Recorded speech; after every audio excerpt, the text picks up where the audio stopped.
Well, good afternoon. Welcome to Lehigh County Authority Board of Director meeting. Today is Monday, January 12, 2026, the first meeting of the year. Hope everybody had a safe and enjoyable holiday with family and are charged up to make another great year for LCA.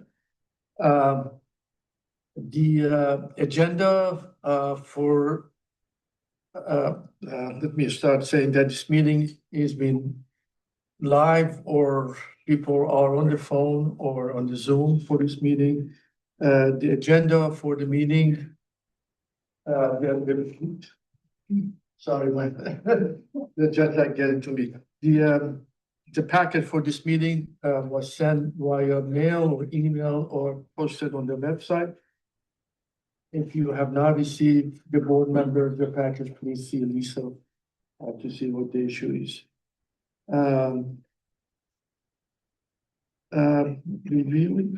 Let's go to the roll call for the board of directors. Sure. Roll call of the board. Amir Famili. Here. Jeff Morgan. Here. Ted Lyons. Linda Rosenfeld. Here. Kevin Baker. Here. Sean Ziller. Here. Peter Dent. Yeah. All right. We have 6 board members present, so we do have a quorum. Okay, thank you. Going to the reviewing the agenda, this will any changes to the agenda, any need for an executive session? All right, so today's agenda is as published, no changes to the agenda.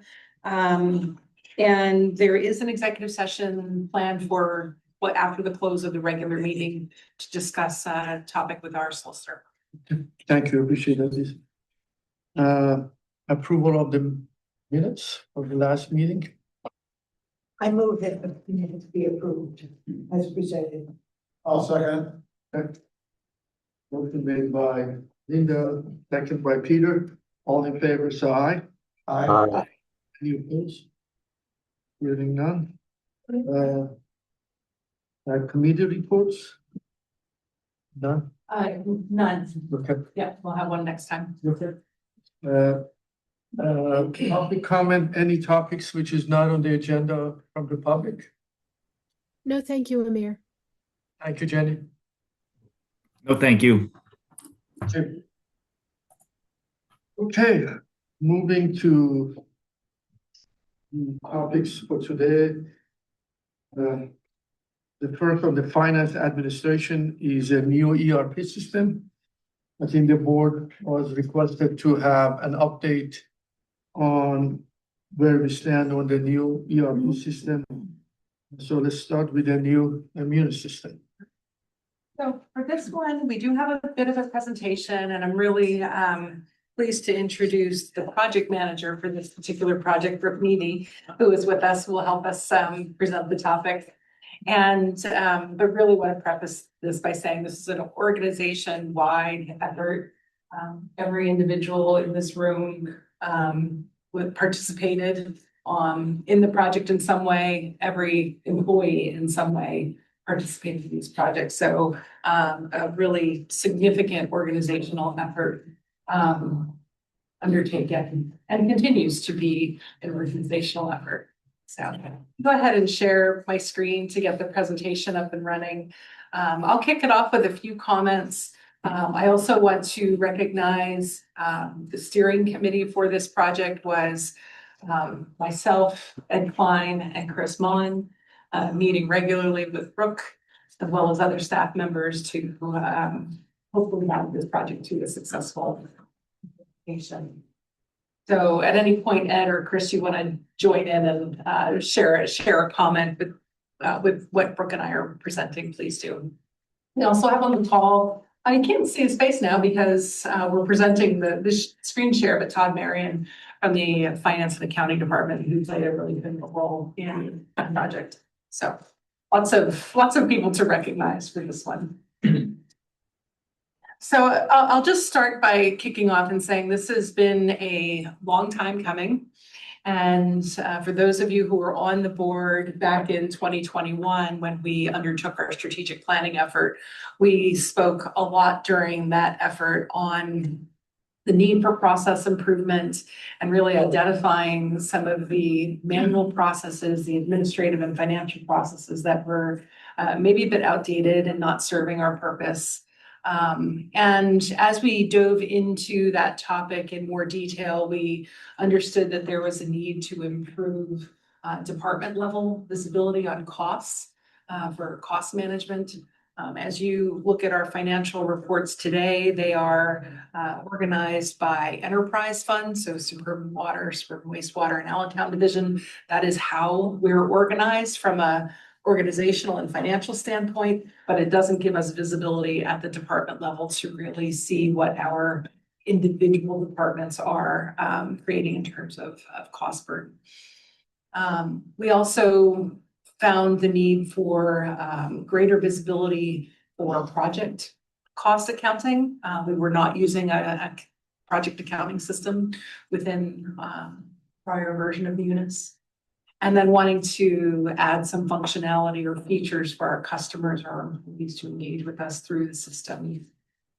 Through this whole process, also wanting to maintain or improve internal controls and streamline financial reporting where we can. So lots of goals, lots of things that we talked about 5 years ago already, and now developing that into a project that resulted in a re-implementation of our ERP system. Just to give you a little context of board's touches on this project, we asked for approval of a needs assessment in 2022. We completed that and determined that the current Munis system does have the features that we need. We just need to re-implement it with some additional features and structures in place. So we authorized design phase in September 2022, and then about a year later, authorized the implementation phase for a total re-implementation of the system. We expected to go live January 1, but made a wise decision to delay to July 1 of 2025 to make sure that all of our ducks were in a row and all the features were included that we needed to have implemented. So that's kind of the scope of a pretty long period of time we're working on this project, and we're still working on it. So Brooke will kind of explain some of the things we're still working on. I'd like to turn it over to Brooke to share a little bit of the details of what we did with this project, and take it away, Brooke. Okay. So I'm having a little bit of a voice problem today, so I'm going to talk as loud as I can. So I apologize for that. Can we just do a quick sound check for the Sure. folks who are online? Were you able to hear Brooke? Can you hear me? Yes, you're good. Okay. Great. Thank you. So there was a lot of pieces to this project, most of which are listed here for you. In the finance module itself, which was in our prior version of the software system, we re-implemented it with the biggest change being the new general ledger stream to allow for departments so that we now can have those pieces to move forward with reporting and different ways to budget that departments are more involved and have more visibility into what they have available to spend and what they are spending. Project accounting was a piece of the finance module that we just had not previously implemented that we now have implemented. And it is a place where you can capture all costs related to a project and all expenses related to a project. And that is now in place as well. The HCM, Human Capital Management module, is where anything human resources and payroll related lives. We actually did a lot of the human resource pieces that we had not implemented previously, and we made some changes to payroll that I'll highlight in a little bit for you in that module. Tyler Content Manager is everywhere in Munis. It's in all modules, it's in all things. It's actually fantastic that we implemented it. It's the place where we can capture everything electronically. People can scan in documents that they want associated with any type of process or any type of customer account Any document that's actually generated in Tyler will automatically be saved in here. So it really gave us a place to capture all of our data in the system as opposed to many different places that it had been saved previously. Employee access, we set up, that is the place where people can do their timesheets electronically now. And they can also request time off electronically. So again, we've cut out a lot of the paper and a lot of things being captured in different types of other databases. And our utility billing module, this is probably where we made the least amount of change. We did use data conversion here. In most of our other aspects of this, we kind of started from scratch. As you see, a lot of the new, and we literally started with the module from the beginning with nothing in it. Utility billing, we did do some data conversion, a lot of data conversion of all of our customers and all that history. We didn't want to lose that, and none of that was really going to change in the way that it was structured and the way that we were going to continue to keep it. We did do some process changes, not so many as we did in some of the other modules, but we did do some updates and changes in there as well to sort of streamline our processes and procedures through utility billing and everything related to our customers.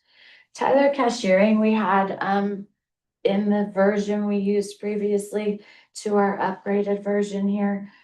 We did a lot of different changes in there to utilize it more so that it's a place where we're capturing all of our payments, because Tyler cashiering, like Tyler Content Manager, saves a lot of our information for us. We don't have to go now and look for check copies if people call with questions on payments. It's all electronically saved and housed in Tyler cashiering.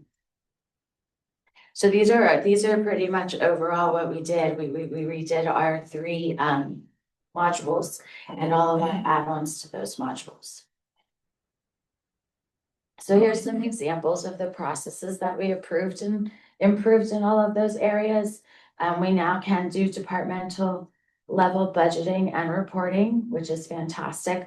We even took it to the point where we're sort of going to let departments start the budgeting process so that they have a whole view of it from start to finish, and their needs are all given up front to our accounting department. All of the non-utility revenue billings are now processed and housed in Munis, which is great. So we can see all of our receivables at any point in time. Historically, some of those billings were done with Excel type invoices and so on. So now everything's going to be housed in our system, so we know our receivables at any point in time. We implemented the required three-way match for purchasing. So this can give us a better idea too of our liabilities. If we're using purchase orders for everything and receiving those, we'll know at that minute what our liabilities are for accounts payable. It also implemented a lot of different control features that we wanted to have with purchasing, with improvements and so on. In utility billing, we redesigned our forms with a lot of feedback from our customers and our customer service representatives. We also made them consistent. So historically, the bills that we were mailing were not the same as the bills that we would necessarily reprint in our system. So we wanted to make those consistent. And we actually don't even have to reprint bills anymore since we implemented Tyler Content Manager. They're just there for us to see. So that was a really great improvement in our utility billing world. That Tyler Content Manager gives us this level plus system access to documents. Literally, you can scan in anything you want to attach to any process or any customer, and it's wonderful because it's just this little paper clip. You click and you can see everything that you want to see. You don't have to go anywhere. You don't have to look for paper. It's wonderful. Our employee access is where we implemented our electronic timekeeping and our electronic way of requesting time off accruals, and that's all approved electronically as well and does feed into the payroll system, which is wonderful.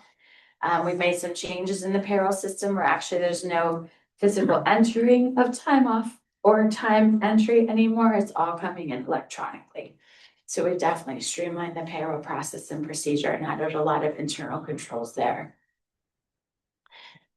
We just completed for this past year end open enrollment for employee benefits being electronic as well in that human capital management module. So that was a really great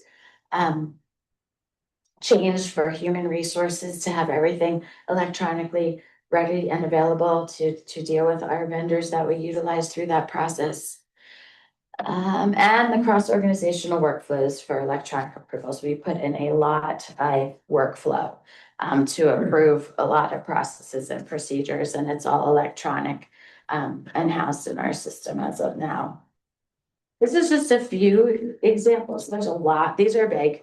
Tried to highlight the big ones for you, but we really did spend a lot of time looking at all of our processes and procedures to see where we could change those in any way to really streamline them and fit with our strategic planning.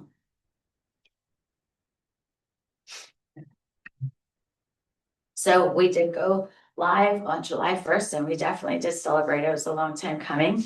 It was a lot of work and effort over a very long amount of time.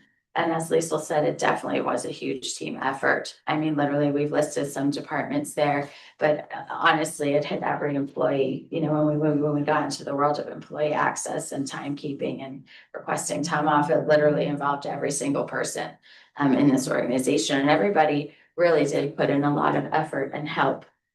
So it was difficult through the year and a half-ish, 2 years that we really spent working on this to make sure that we were still doing everything that we needed to do to keep our business continuity and to continue to do our daily jobs while still working on all of this. And everybody did a great job to do that. So now that we're live, we definitely want to keep looking at this project and make sure that the changes and things that we implemented are really working for everyone, and talking to people to make sure that we understand if they are having any problems or issues. We did notice that we need to try to potentially work through a bunch of different processes that we haven't mapped the processes. We spent a lot of time through this implementation project working on creating the SOPs because the process itself has changed. But the higher level process that those SOPs are for, we want to work through mapping so people have a thorough understanding of what they're doing in the SOP and why they're doing it. So we do want to spend a little more time working on those processes and getting those mapped for people. The intermunicipal agreements. So we have saved the same sort of methodology in terms of making sure that we can report financially with the different funds and the different systems, but actually producing those bills, that whole process does still remain outside of Munis because it is extremely complex. And there wasn't a way that we could really come up with at this point in time to make that happen system-wise. And always change. Change is hard. Change is hard in all aspects of life. And sometimes when we have an aversion to change, whether it's fear or we're just worried, we don't always engage as much as we should. We had some issues with that. We worked through them. Everybody did come together. We can always be better with that and try to come up with different ways to work through it. But we did manage and we did get through it, and everybody did come together in the end. So what's next? There's a lot more we can and want to do in Munis. We want to continue to look at our reporting. We definitely want to make sure that we develop those internal reports for our department heads and our capital works department related to projects so that everybody can see clearly what's happening. HR would like to continue with automating some more processes in my human capital management module, one being the recruiting process.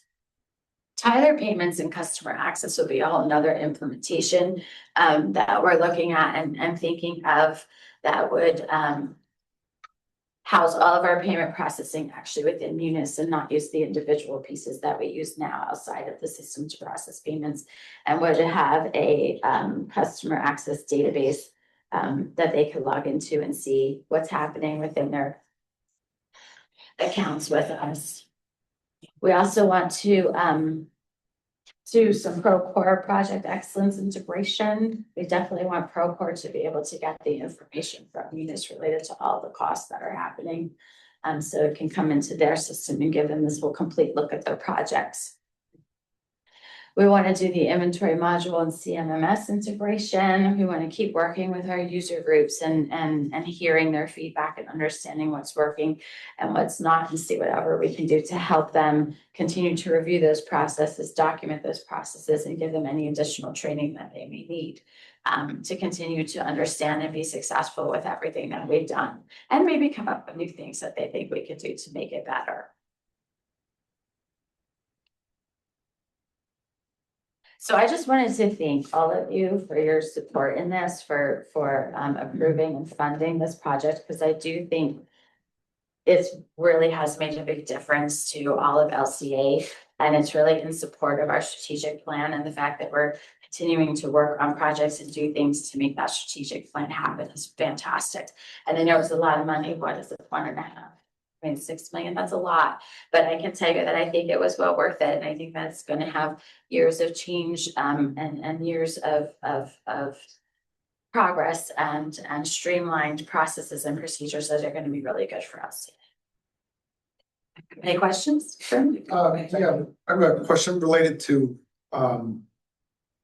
the tie-in of this system to any of your engineering or operational data. Does that Tyler document management system, does that include like engineering drawings and control of revision levels and stuff like that, or all right, and then the operator, so any of the data or whatever coming from the plants or whatever, that's all done separately?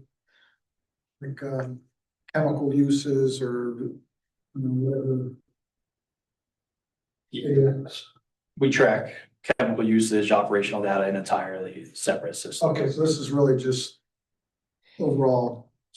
Yeah, an aside to that is this year we're engaging in a digital master plan, which hopefully would create a data lake that we would be able to store the financial information that, Brooke has worked through here, all the engineering stuff that Chuck and AJ work with, and all the chemical stuff and operational stuff that Andrew's team works with. So we'll have a single spot for data repository so we can actually make intelligent business decisions with all pieces of information together. And then revision control and stuff like that. Because it can happen, you have too many revisions of same thing out there that can get confusing or anyway, it's an important area. Is there a question from the board member? Sean has a question. Sean, go ahead, please. Yeah, and I think you may have already mentioned it, and I think it's pretty evident or self-explanatory in the process. But you talk about how there's the kind of department. It allows for department budgeting. It's a very broad word, but at a high level, allows for department budgeting and financial accounting. I'm assuming then that can all the departments' financial information can feed into together to really tell the full story, I'm assuming, through the Munis system, if you get my question.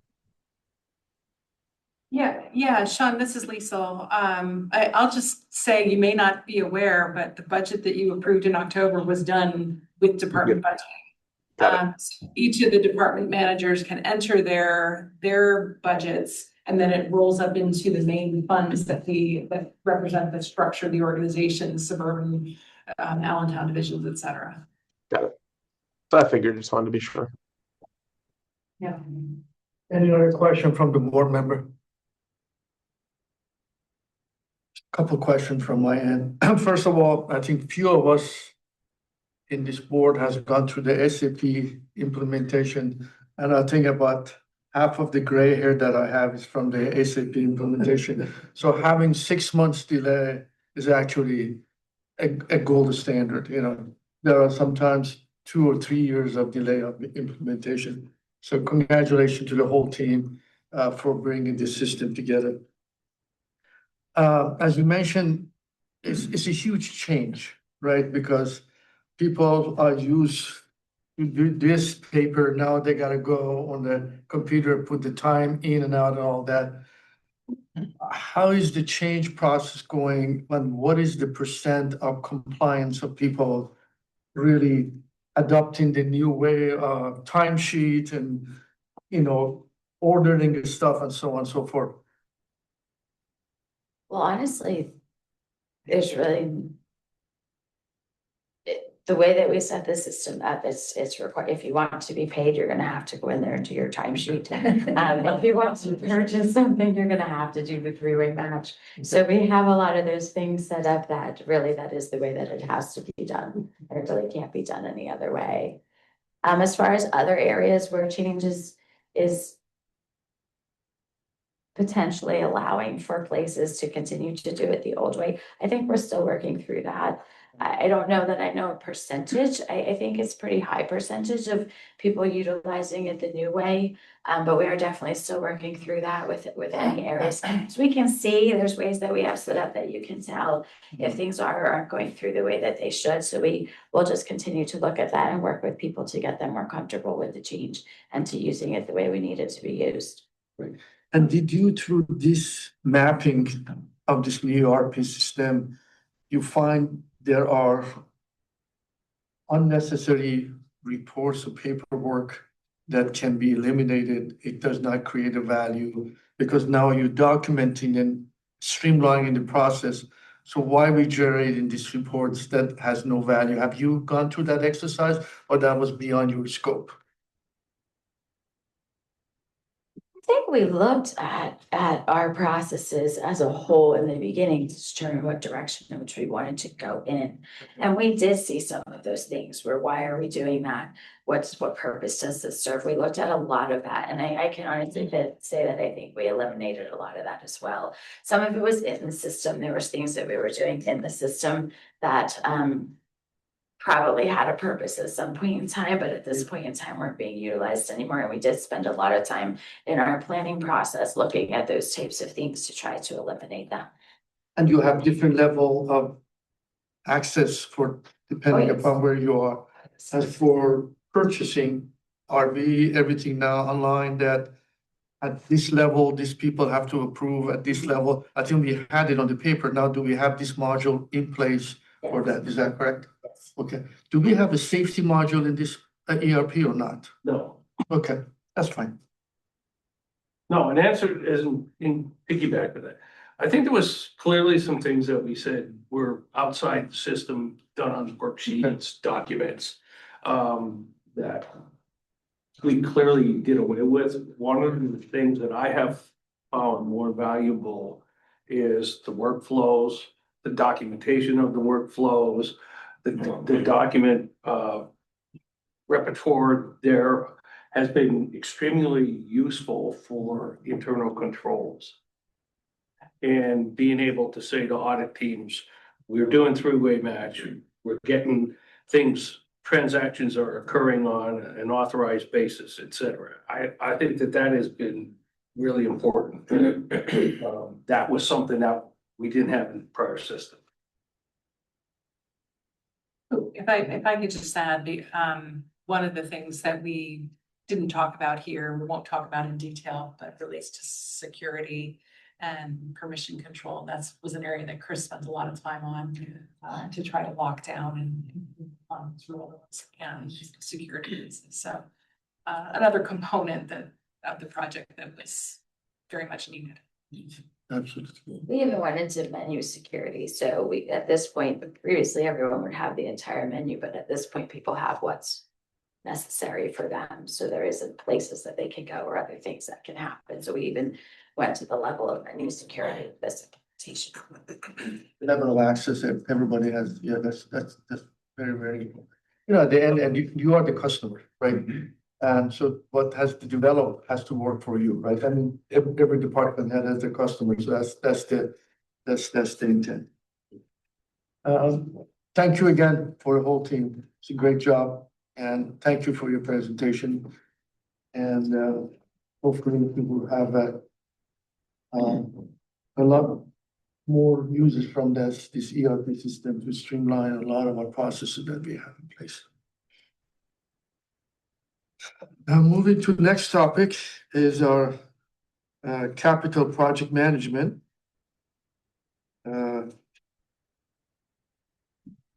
Yes. Cover that topic, please. Yep. So this one is actually somewhat similar to our prior presentation, where we've been working for quite a long time on new systems and new measures related to project management. And AJ wanted to give an update on that. Also, just to reference a couple of distinct projects that the board has authorized for the Procore implementation, for the Envision project scheduling, and a few others probably as well, sort of all together in this one presentation and update. So we can bring that up for you, AJ, and take it away.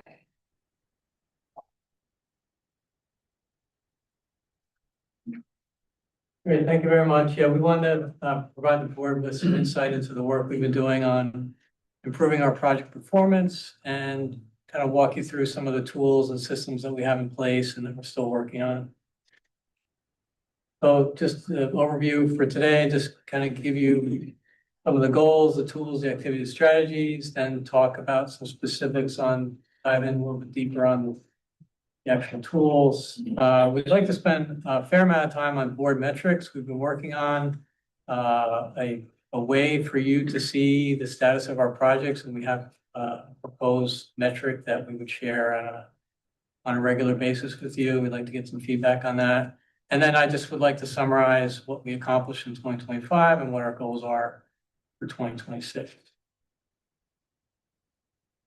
So this initiative pretty much kicked off in the summer of 2023. So there's been a lot of work that's been done over this time. A lot of, I would say, teamwork with our team working to improve our overall project performance. So the goals of the Project Excellence Initiative were to understand and improve project health so that we had clear understanding of what was going on with projects in terms of their scope, the schedule, budget, the quality, the results. We wanted to try to get a better handle on that to make sure that every project that we do achieves the goal for which it was established, but also does it on schedule, on budget, and with a high degree of quality. So we kind of established a whole set of I would say tools and systems and meetings around that.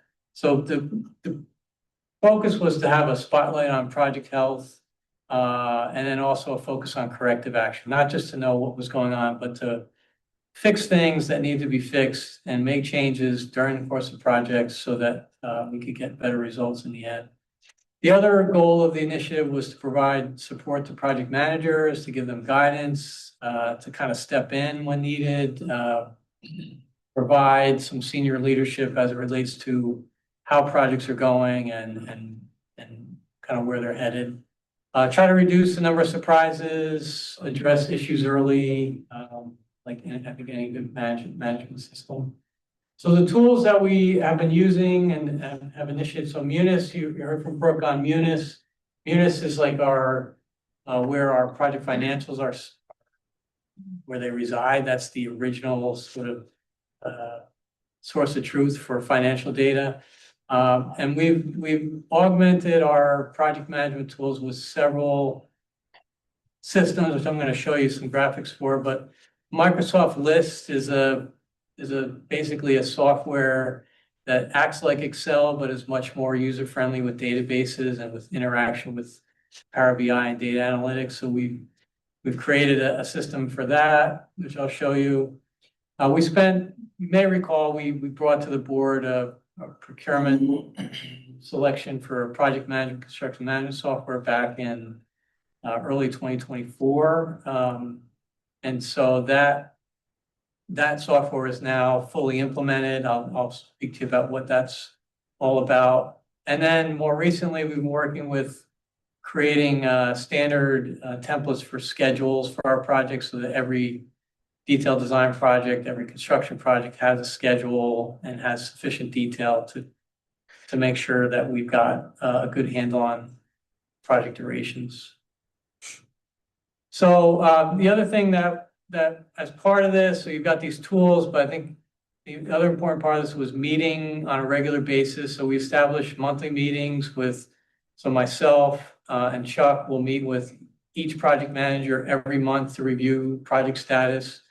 I also meet with most of our consultants, client service leaders every month to kind of provide feedback, good and bad, sort of the good, bad, and the ugly, so that they can hear at a high level, like what we perceive is going on. And then as needed meetings with contractors, we've had some situations where we needed to kind of intervene and we've asked them to come in. And so we're taking a proactive role with our contractors to try to make sure the performance is going the way we hope. We are implementing some new strategies as a result of some challenges. We are now moving forward with pre-purchase of equipment. We ran into problems where we had to wait So after the contract's bid and the contractor's on board, then you're waiting for the equipment to be purchased and waiting for it to be made and delivered. So now we're trying to do with long lead equipment to purchase that prior to the letting of the bid documents, so that that clock can start ticking months and months before you actually get a contractor on board. And then we're investigating CoStar's contracting. And there'll be some upcoming contracts where we'd like to use some CoStar's contractors. It's kind of a way of doing construction almost in a design build way, faster spin up, better quality contractors. We'll have some information for you on that coming up. So just to dive into some of these tools and systems. The first one I mentioned, that Microsoft list. So every month, project managers will update the financials. They will score each project on the basis of the scope, the schedule, the responsiveness. They'll provide updated notes on like what's going on with that project. And then when we meet, we'll develop action items that are tracked. So every month we kind of like develop, well, what has to happen this month? And then there's follow-up. So there's like accountability around.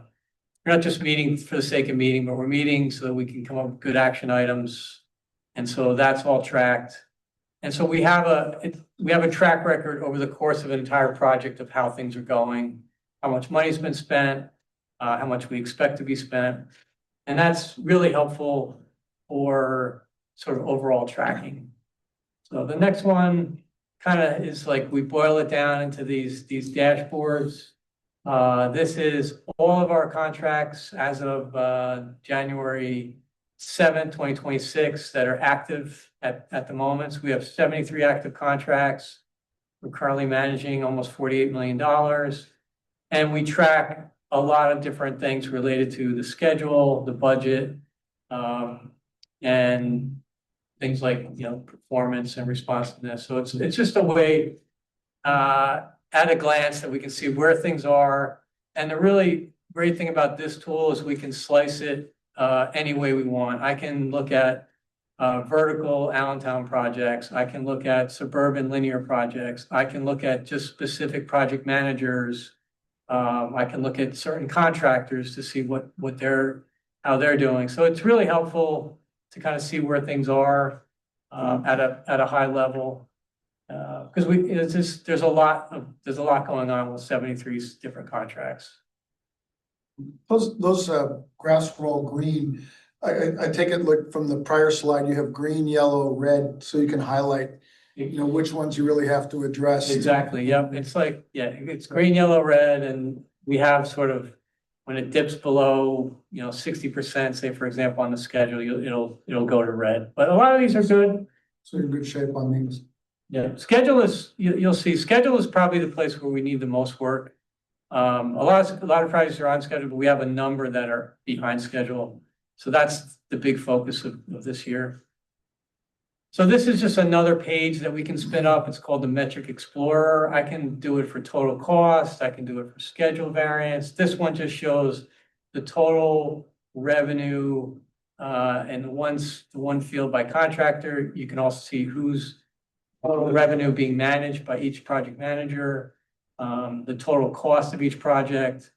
So it's helpful for a few reasons. One, for staff level, like resource loading, you may want to call it, like making sure that we're managing the work properly and not any one person is overloaded. We can use it for that.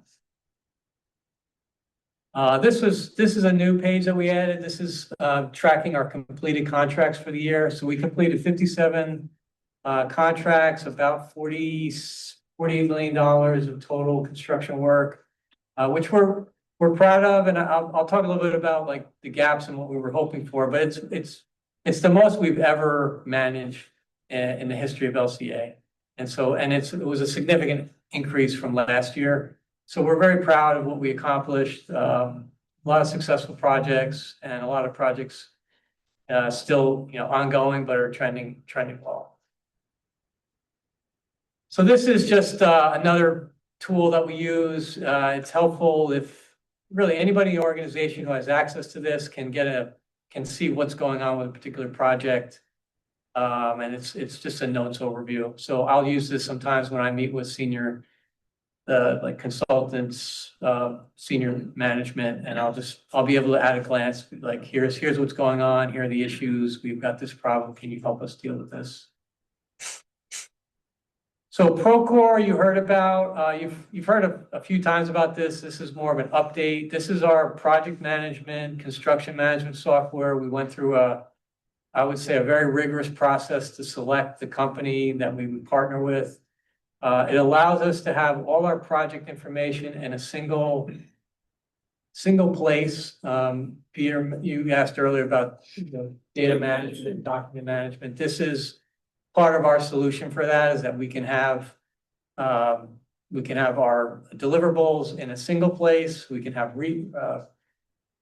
version control. We know what's the bid contract, and then we can keep track of change orders really efficiently. I'm going to give you some examples, but it's a really good tool for communications. So we will receive submittals, we'll receive design drawings. And in the past, it'd be like a daisy chain. You'd send it to different people and you get back all these comments.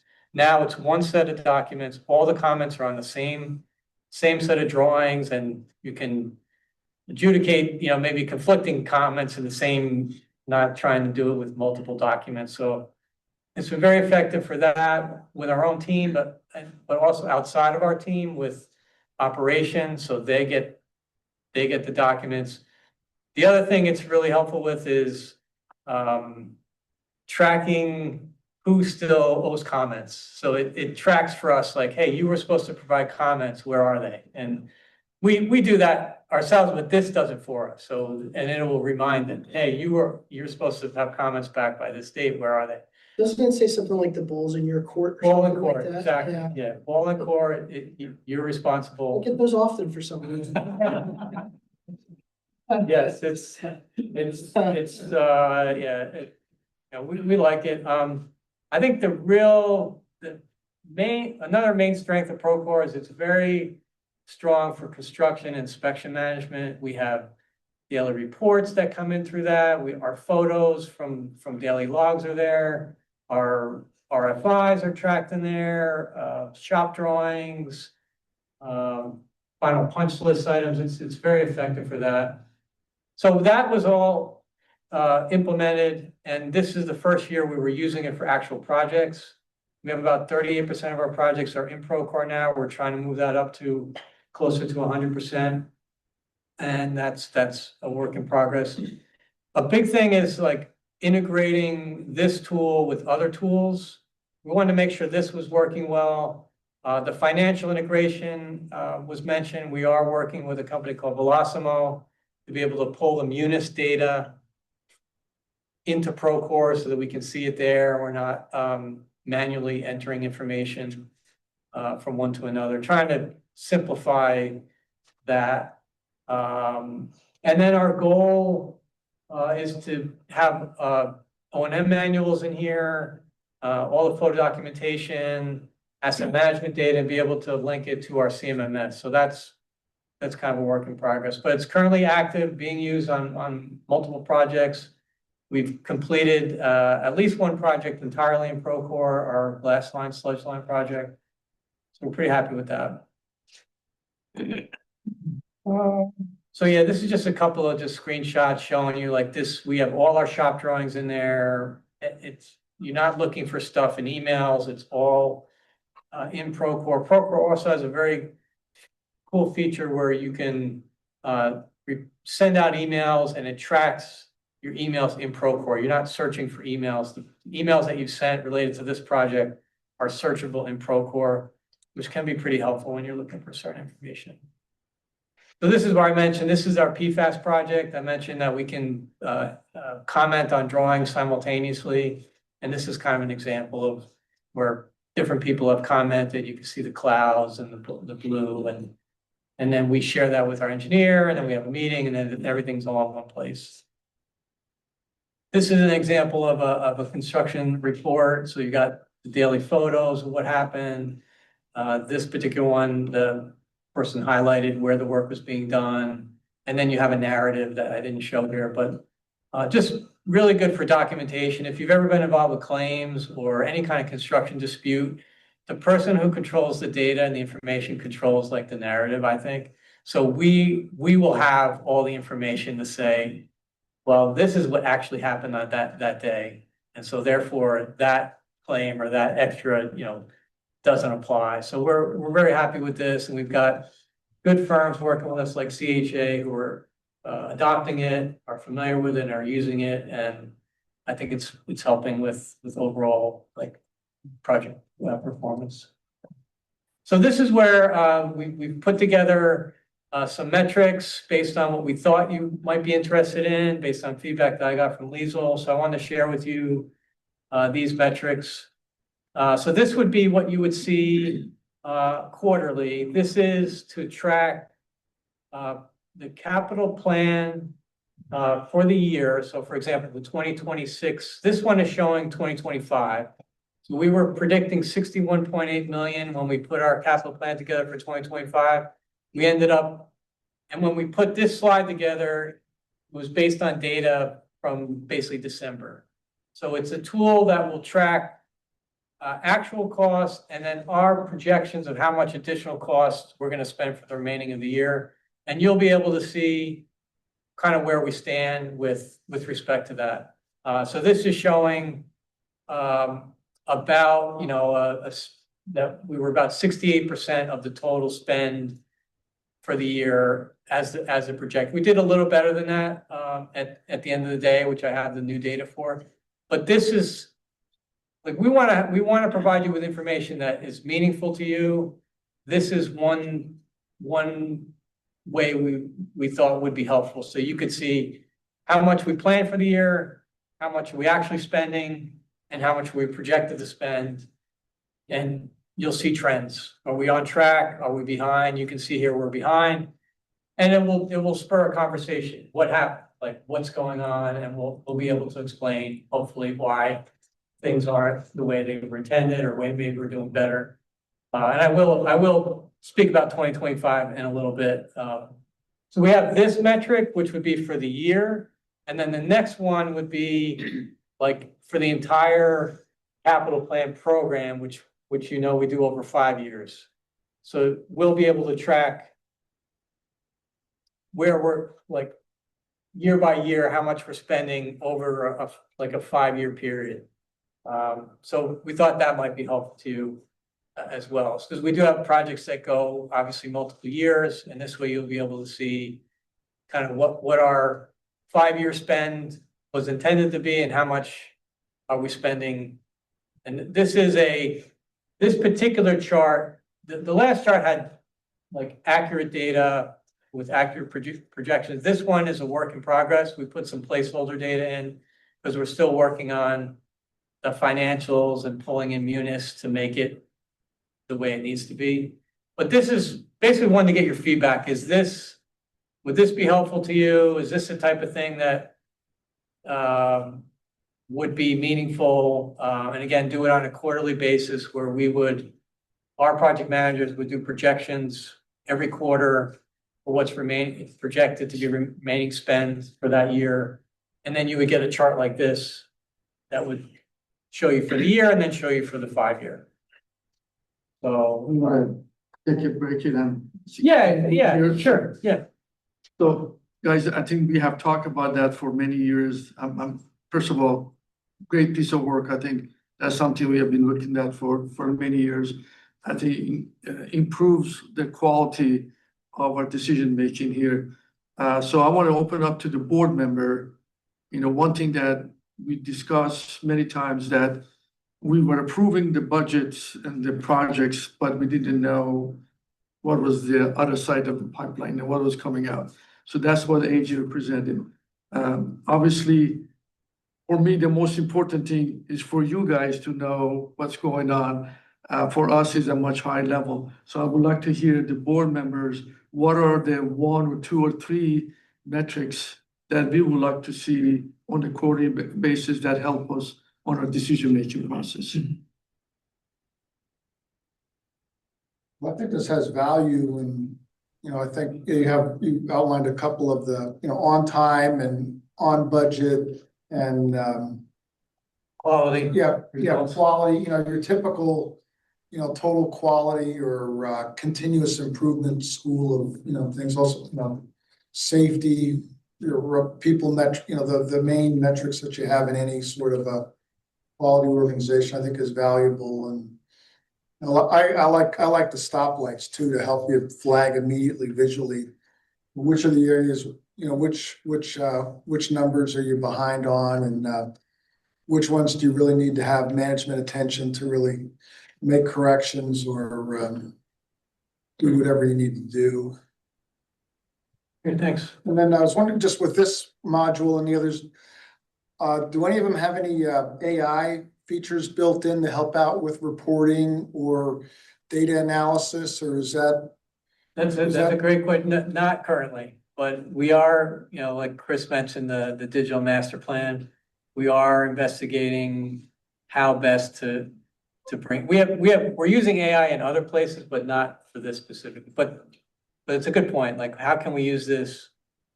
How can we use AI to get at the performance of this? But this platform basically could be used with some sort of an AI overlay, Yeah. to assess it. Not understand it very well. I don't think AI is that intelligent generally, but a lot of people are getting value out of it and need to be a part of it and figuring it out. Any other input from the other board members?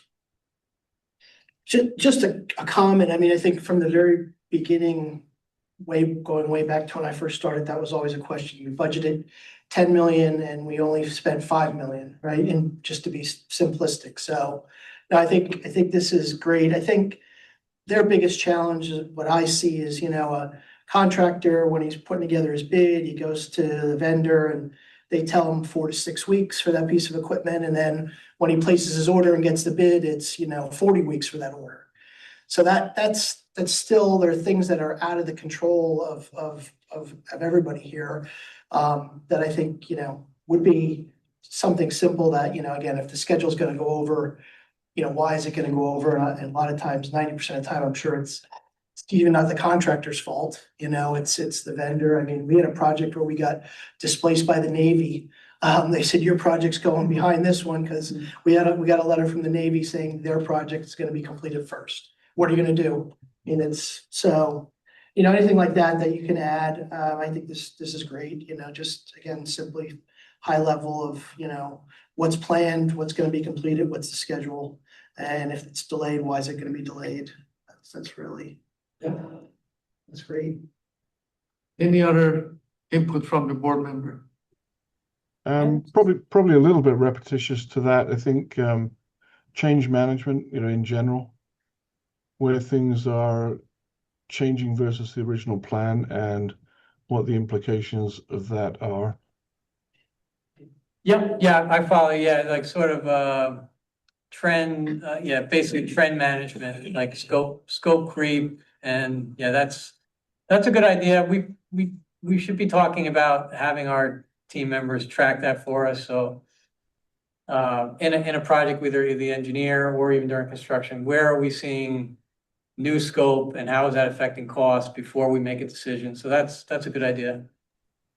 We don't have that right now, but we can implement that. Thanks. Linda, you had? Yeah, just from a purely cost area, I'd like to know what the budgets were and how it ended, how much was spent when the project was finished. Yeah, I follow you. Yeah. So Because we've been, we add, they've been cost overruns that are more than what was budgeted, that kind of thing. And we never know what the final project cost. And I would like to know that. that's interesting. So this will give you total all projects versus, but if you want the granularity of each project, that would be like when it closes. when it closes, provide I Right. follow you. What was it budgeted and what was the final number? We actually have that. I mean, it's all in the tool. It's just, we have to just figure out a way to pull it out. It wouldn't be hard. Is this software tool and Chris, your software, are these all cloud-based? Where do the data sit? Are they on a server or are they cloud-based? You know better than I would. It is all cloud-based, yes. Okay, And most of the stuff we work with is AWS out of the Amazon structure. So, I'm a fan of Amazon, to be fair. Security, theirs is unrivaled. They're right up there with Microsoft. So, if we're talking about data security, well, it's critical for. yeah, AWS has really great failover stats as well. If one server goes down, it gets picked up by the West Coast. So, yeah, generally speaking, 97% of what we do is cloud. Okay, thank you. Yes, sir. Couple questions from my end. So there's a place in this module to capture the learning at the end? Yeah, lessons learned, you're Yes. saying? Yeah, that's a good, yeah, it's not in any of these programs, but we are, so it's probably worth figuring out how to store it. We have lessons learned, postmortem, right? Projects Yes. in the project, we have a lesson learned, but having a way to, so it's accessible in a single place, we have to, so that would, it would either live in Procore or we figure out another place to put it, but that's a good idea, finding a place that they're all in one place. Sure. The reason that, I asked that question because, for example, the example that Jeff used, there are some things that are out of your control, right? So if you recognize that 90% of your delay is coming because of the equipment that you have, delay. So you put a fix in place, you say, okay, you know what, as you are doing, you're pre-ordering. So those lessons learned highlights, what are the main cause, of the delay of the projects. And over time, when you collect information, it gives you a trend and allow you at the beginning of the project, what are the things that you have to do for any specific given project that it would, expedite your timing for you. I think I'm being the most vocal about these things for many years. So from what I see, as I mentioned, the most important thing is for you and your management team to manage the projects. I think for us, every quarter getting a big picture, okay, from budget, where we are from what we promised, and on the timing, just the overall. Yeah. If there are any specific project which is really lagging and causing the issues, highlighting that one, with just very high level highlight, okay, you know what? We were supposed to get this one, that did not happen, so we're gonna have 3 months delay because that equipment did not get here. I don't wanna create more work for you, but for us, having the high level, and if there are tracking behind, what are the 1 or 2 project causing that, and what fixes you're gonna put in place to get there? That, to me, that's all we wanna know. Beyond that, if anybody interested, they can come and sit down one day with you and go through all the 75 projects, but I think that's beyond beyond our pay level, for the much that we're getting, so, but I think, that's my view. Other people can chime in. I don't wanna be more than 3 slides. These are this, and these are the cause, done. And I think you should generate this one, very quickly from, so it's. Yeah, once it's set up and then we do our Sure. forecast, then it's all there, yeah. Does that make sense to you? Yeah, I totally follow you, yeah, no problem. Actually, just to follow up on that, I Sure. mean, is this something that just could be put in the packet quarterly, and if we have questions, we could simply ask, as opposed to, it doesn't have to be a presentation or anything like that? Again, However you guys, however you'd like. If there is a delay that has to be explained, sure, otherwise, just put on the package, you don't have to even do anything about it. That's just good suggestions. I mean, we're talking all about efficiency. Yeah. We were thinking that, we have the monthly financial report, we have the monthly ops report, that this wouldn't have to be monthly, but it could just be one of those scheduled things that gets attached to your packet. That's fine. And then if AJ has or Chuck has some comments to give, that's great. If there is, Yeah, if you have questions, you see if there are something. things that delay, for example, we are, 60 days delay or overall, what's going on? Just the explanation, that would be fine. That makes sense. I just have a couple, I don't know if there are other comments or questions. There's a couple other slides. Sure, I just, in the topic, any other, Yeah, just to follow up on a question he asked a little bit earlier, Amir asked about, it sounded like you don't have, ability to look at lessons learned, but does it have in there where you could categorize like, late deliveries and, and you could track that and see where your trends are in terms of your We definitely are tracking, standpoint? yeah, we're definitely tracking, schedule performance. And we're tracking the things that are causing those scheduled. Putting that into an overall lesson learned document for everyone is an idea that we'll adopt. Like that makes sense. We're doing it on select projects, but we need to consolidate it to a single place so people can see it. But I was imagining perhaps the software had a way for you to, you could set up these, different buckets of, repeating types of problems and seeing yeah, that's which are the main ones that you Yeah. need to address. And that's something that you have in, if you've been schooled in continuous management or lean or total quality, you do Yeah. that and address the biggest repetitive areas and. that's good feedback. Yeah, thank you. please proceed. So this one would just be a schedule variance where you could see original schedule and current schedule. That might be useful to you. It's very simple at a glance. You can tell if something's behind schedule or not. So I thought it might be valuable to the board. This might be actually what you're looking at to give the specific fee. Maybe we don't give all 75 projects to the board, but we look at this and say, okay, well, obviously the first two were behind schedule and what are the drivers? And that's what you report. Yes, yeah, that could be done. This is, just very simple. What was original and what's the current. So then real quick on 2025, Project Excellence, the whole software is fully operational. We're using it. We've got the dashboard.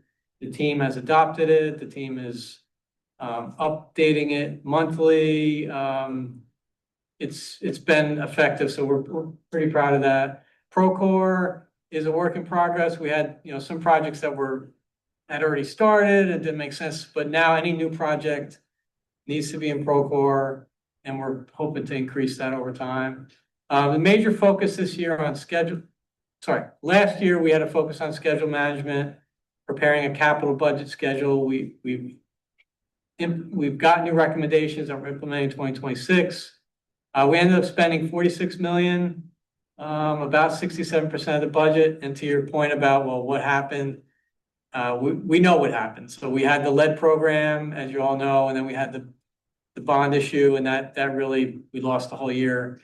And then we did have several projects where the equipment, there were major equipment delays, and that just throws everything out because now you're not doing any install, you're not spending the money. But we're not just accepting that as status quo. We're saying, what can we pre-purchase and kind of holding our contractors accountable. We really, if they sign up to a contract, they also sign up to their equipment suppliers contracts, and we can't just give them passes. So 57 contracts completed, and that's kind of a quick overview of 2025. 2026, as we talked about, this reporting tool for the board and senior management, that's goal is to have something that you can look at quarterly, really to track and improve our project schedule performance. We know a lot of our projects are behind schedule. We want to do more to get them back on track. We hope to complete over $60 million in capital improvements this year. Again, that would be the largest ever. And we've got a great team working on getting that done. We've got contracts in place and there'll be new contracts. We want to get all the projects into Procore, and we want to make sure all projects have, all detailed design projects and construction projects have detailed schedules with the granularity we need to really do a better job with schedules. I mentioned integrating the data from Munis into Project Excellence. That's ongoing. And I'm hoping to encourage some folks to take this Project Management Institute training and get credentialed as certified project management professionals. It's the PMP, see behind some people's names, and it's really good training, and I think it's something that our team would benefit from. Just learning about project management as a science in itself. So again, thanks to our group for all their work on this, specifically Jason Peters, Amy Rohrbach led the whole Procore implementation, but really everybody for adopting a lot of new stuff. We had a lot of new things all at once. So with this and Munis, it was a pretty intense year, but we're pretty happy with the end product. So I know we had a good discussion there. Anything else? I have one more question, just kind of thinking about it now with, so I was kind of thinking a lot about construction, but you certainly have a lot going on in design. Do you have as much tracking or, Yeah. you know, on the design engineers and making sure they're getting things done? I know there's some, again, there could be permitting from DEP that's Yes. an unknown that might throw things off, but as far as, you know, the consultant saying we'll have this done in a year and it's now 18 months or something. Yeah, consultant, like, so we made a decision early on that any authorization was gonna be tracked to Project Excellence. So if it's 5,000 or if it's 5 million, it's being tracked. So every consultant contract. And yes, the project performance of our consultants is also part of the problem, is that we have projects that are underway. And next thing you know, there's a permit we need from Army Corps. Like, we should have known that when we got started, or at least we had some idea. So getting a better handle on what permits are needed, the duration of those permits is a focus. And we're asking all of our project managers to scope the project well at the outset. And then we track it like we do contracts. So all the 73 number could be a study, could be a design, could be a construction project, all authorizations we track. So yeah, thanks for that question. Any other question from the board member? This is great work. Just have a question in terms of like, you're doing a lot of things, you know, process mapping, values. To me, this is all quality, continuous improvement. And have many of you been schooled in, you know, any of this? You know, like Lean Toyota, stuff, I yeah, think lean you're and probably the. Yeah, I got my master's in DE to sales. Pardon? I got my master's into sales on that topic, on, continuous improvement. yeah, continuous improvement. I mean, I don't use it a whole lot here yet, but here and there. Well, you know, you're It's coming. doing a lot of good things, you know, perhaps, you know, you might want to consider some education in this area. You know, this is the Toyota school and methods that are extremely powerful. We have looked at that. Chris is also certified, you have your MBA from to sales as well in the same kind of venue. We have a partner that we've been sort of toying with, a Lean Six Sigma training partner. Just haven't quite come up with the right curriculum for our group. Well, Manufacturers Resource Center does a lot in this area. And I'm not sure if, you know, we might qualify in some of their work, and they've got some very good people. And they also do, you know, some of the tools within it, you know, like Six Sigma and other aspects, but. I think one of the reasons that they haven't gone to places because for the Six Sigma or CI to work, first you have to your data. Because they look at data to make a decision. If you don't have a data scattered all over the place, you don't know where the waste is, right? So the reason that putting this ERP system and the project management system is to collect the data and then they can come and look at. So you're absolutely correct. You know, we put the SAP and everything in place, you know, in our previous roles, and then started the CI programs. So that's definitely. It sounds like you're doing a lot. I mean, what Chris was talking about, you know, basically your value stream mapping. I don't know if you did any spaghetti diagrams and all that kind of stuff, but you know, those are great tools to learn about and to implement and drive in the organization to get better, try to get a little better every day. Yeah. Thank you again. I appreciate that. Great piece of Feedback. kudos to the whole team. Very good.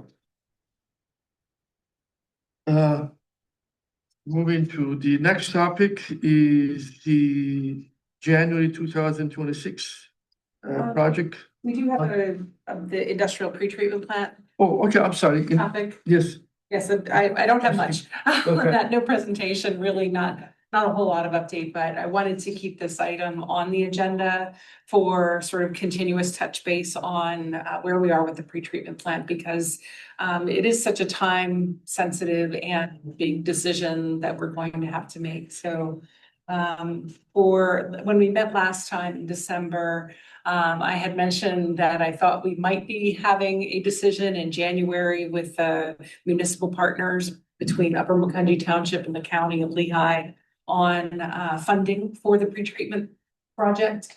And at this point, we have not achieved that. It's still, the conversations are still happening. The partnerships are still likely to occur. But on the county side, with the change in administration, that has sort of slowed down that conversation. At the township level, they are doing a deeper dive into the engineering work that we've completed so that they can get comfortable with project scope and ramifications. So I don't have anything really new here today. I just wanted to keep it on the agenda as an update. And if you have questions, it gives me a chance to share with you where we are with it. I did want to mention that we are still doing bi-monthly or bi-weekly meetings with Boston Beer about their project as well, because that's an interrelated project. So that's all I have for now. okay, thank you. Project, monthly project. Yes, the monthly project update report is shown here, and well, we've covered a bunch of things. I wanted to share that with Brooke's presentation on Munis and AJ's presentation on the project excellence. The first three items that are shown in the project update report will come off, because those projects are basically done, and now it's more moving into ongoing integrations and reporting. So that's a good thing. We are working on a safety review for the next meeting, although I'm not sure that might go to February. I'm looking at, yeah, I see head nods, a couple head nods. Yeah, so we'll be in February for the safety review. But I do have a strategic plan updated here in review for the next meeting on the 26th. Couple other project updates and items to look forward to in the report. If there's any questions on anything else in the report. Somewhere that we got recognition for the work that we did. I always confuse the Sand Spring and Crystal Spring. Yeah. There was, Andrew, the recent award from Pee-wee, was it Pee-wee? It's the eastern section, so Yeah. but Pennsylvania's Water Environment Association. They're broken into, I think, 3 categories in Pennsylvania. There's the western section, a central section, and the eastern section. They all do have their own award ceremonies. So we ended up winning the innovation award for the eastern section. For the work at Sand Spring. Sand Spring. Yep, that was back in late November, I believe, AJ. That's right. I mean, that shows that, we were going to spend money and do all this, and then innovations solve the problem, and I really congratulate you. That's the way, thinking out of the box and bringing new tools. It's always not about spending capital, it's about how smart we go about spending the capital, and that's what you guys have done. So congratulations to all of you for that recognition. Okay, let's see, nothing here. Any staff comments? And nothing additional. Okay. Any solicitor comment? No comments, thank you. Any public comment? No, thank you, Amir. Yep, no comments. Thank you. Thank you, Jen. Any board member comment? Just a quick comment Sure. for Kevin. heard from your office that it is now back to the old way and easier to revise an agenda through a Supreme Court, I think, action that happened on a local Yes. lawsuit? Yes, on a local lawsuit, yeah, Parkland School District. Yeah, that was a Sunshine Act decision where there is a couple exceptions to Sunshine Act. And one of those was essentially a catch-all provision. And the Commonwealth Court had ruled that the catch-all provision would essentially do away with the need for the other exceptions. So why do we have that? The Supreme Court said, no, we have to go with the plain meaning of what the statute says. So there is this catch-alls, provided that it's set up front and there's an opportunity for it to be added to agenda beforehand. So that's where we're at now. However, be on alert to see whether or not the legislature decides to do away with that. But current state of affairs, there is this catch-all exception to allow for agenda amendments essentially right prior to the meeting. The whole intent of this legislation, which I think came back in 22, was to make sure that the public is known of any changes beforehand. So there was a 24-hour rule that was implemented. Just to follow up on that, so on our agenda, item 2, we've had this item on here for a while. That's the review of the agenda and any additions to agenda vote required. That's that catch-all provision. Yes. So we kind Yes. of already have it sort of baked into how our agenda is set up if there were to be a kind A of need last for minute that, change exactly. to our I agenda. think the problem was before that, well, up until this decision, if there was something on there that involved cost or some other things, you couldn't add it. Now it's back to you can add whatever you want. And certainly small authorities that do lots of business that on Monday morning, something comes up and they need to buy something, they can do it at a Monday noon meeting where Yeah. now they couldn't for the last 2 or 3 years. That's been clarified back to the old way that it always was. So it's a good thing in my mind. That's correct. The really the exceptions had to be kind of an emergency. Emergency, basically, yes. Or it had to be de minimis Yes. with regards to expenditure of funds. Right. Any other board comment? No, thank you. The meeting adjourned. Let's meet in 1:25 in about 8 minutes For the executive for the session. executive session. Okay? Thank you again. Have a great weekend. Thank you. Yeah.